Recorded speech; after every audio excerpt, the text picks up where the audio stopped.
Hey guys, what's up? It is Robbie with Open World Games, and man, we have some more amazing footage of Watch Dogs. This time, Ubisoft is going to take us on a tour of the single-player campaign in Watch Dogs. Don't worry, there's no story spoilers here. It is just an awesome mission that you guys can take a look at.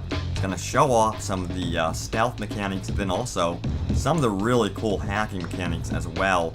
And we're going to be continuing our extensive look at Watch Dogs through release. We're going to be playing some multiplayer with you guys, the community, and doing so much more. And if you are wanting coverage of all open world games, including The Division, Watch Dogs, Far Cry 4, and so many others, go ahead and subscribe to us right here on YouTube. But for now, guys, grab some popcorn and enjoy the show. So now we're gonna flow right into single player here, and we're gonna check out some of this. What has been some of your favorite parts about the single player? I mean, there's a lot there. You guys created an insane universe. It's a big question. It's a big world. Yeah, it's to me it's a micro. I think I answered that the last time we were here. Like the question was different. It was like, which one is your best act or your favorite act? I think my favorite part of the single player remains when I can just sit down and start hacking cameras and scouting an entire area.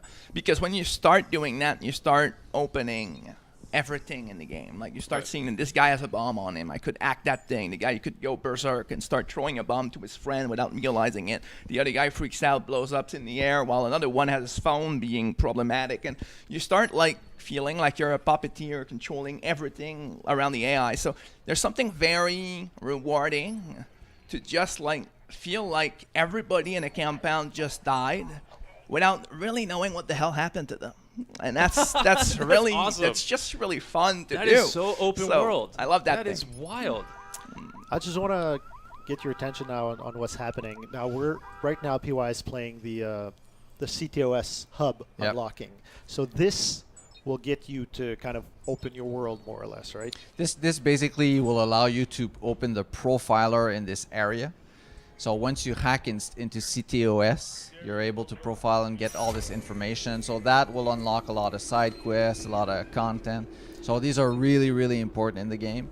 So he's now in a restricted area, so that means their guards will react to him and will... Yeah, now at the red zone, you see he's basically not allowed to be there, so he puts himself in danger. And let's just see how he tackles this one by climbing on the back of a truck. So he's trying to be stealthy. Yeah.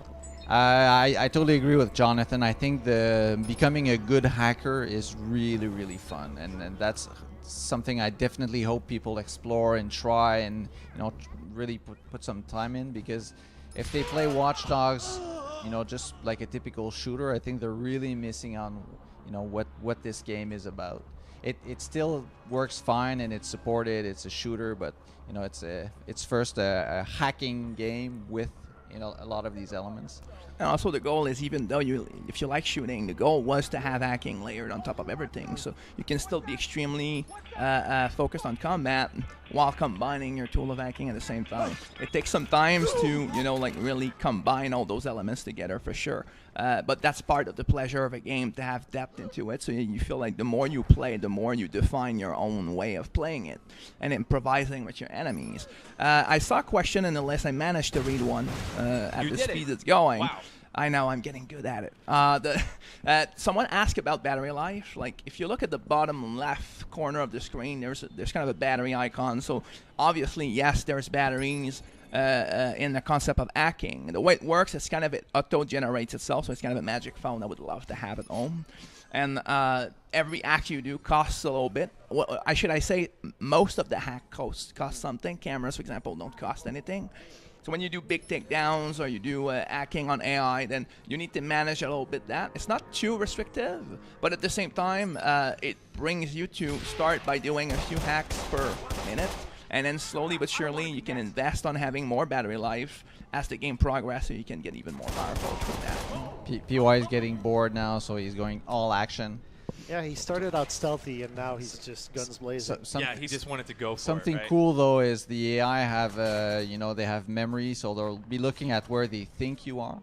So even in combat, you can go back to stealth and re-hide again. So all of that is just fully supported. They might call reinforcements as well. So if you take too much time, they'll call for help. So the challenge will be a little more difficult. You can use jam comms to prevent that call. So there's a lot of dynamics going on, and that's the interesting thing in Watch Dogs. I saw another question about how does focus work while you're in multiplayer. That's a great question. We don't support the slow motion of the focus in multiplayer for, I guess, like obvious reasons. But we are supporting all the helps of aiming and elements it does while you're in that mode. So when you press the button, you still have an edge in mechanics, but not as good as you would have an edge in single player. One side effect that's nice about that is that it becomes a way to detect if someone might be invading your game. So if you have people around in your game and you're still at a point where you shouldn't be knowing about it, and you press to try focus and it doesn't work or it doesn't slow down, then suddenly it gives you a hint that someone might be there, which doesn't break the game at all. Actually, it's the opposite around. It's a nice way to start detecting if someone is there, but it doesn't spoil the other player. It just changes a little bit the relationships you have between the two. You still have to figure out where he is, who he is, that kind of stuff. And at the same time, it's kind of a voluntary design trick to start having players paranoid a little bit. So, if they tell someone a few times and they saw other players do some stuff and now they're suddenly doing it alone in their game, and they start feeling like, wait a minute, there's someone after me, and they start like using those ways to define if someone is there without really realizing it. They completely change the way they play just because they might have someone looking at their ass. And I think that's an interesting way to help them encourage themselves to become paranoid at the mechanical level. So just so people know what's going on here, Yes. PY just hacked into the CTOS server in the control center. He's watching some of the data that's stored on all these computers, so that's one example there. And once he hacks into the mainframe, he will gain access to the district and the CTOS. So that's what you're seeing. So now that whole district is open for him to hack. Exactly. So now the remote profiler will detect some events, some crimes, and he'll get a lot more info about what's going on in this district. And he'll be able to profile everyone and get their personal information. There's an interest. There was that comes a lot, actually, a question about whether or not we have Easter eggs in the game. Yes, but they are Easter eggs. Exactly. So I'm not going to tell you what they are and where they are and how the hell you're going to trigger them. I saw another Sorry question about on. Yeah. What's going on? It's an Easter egg, guys. Yeah, you Look gotta for it. find it. Right? I just saw a question not too long ago about mini games, and they asked if it would impact your reputation in the game, because there is a reputation system if you do.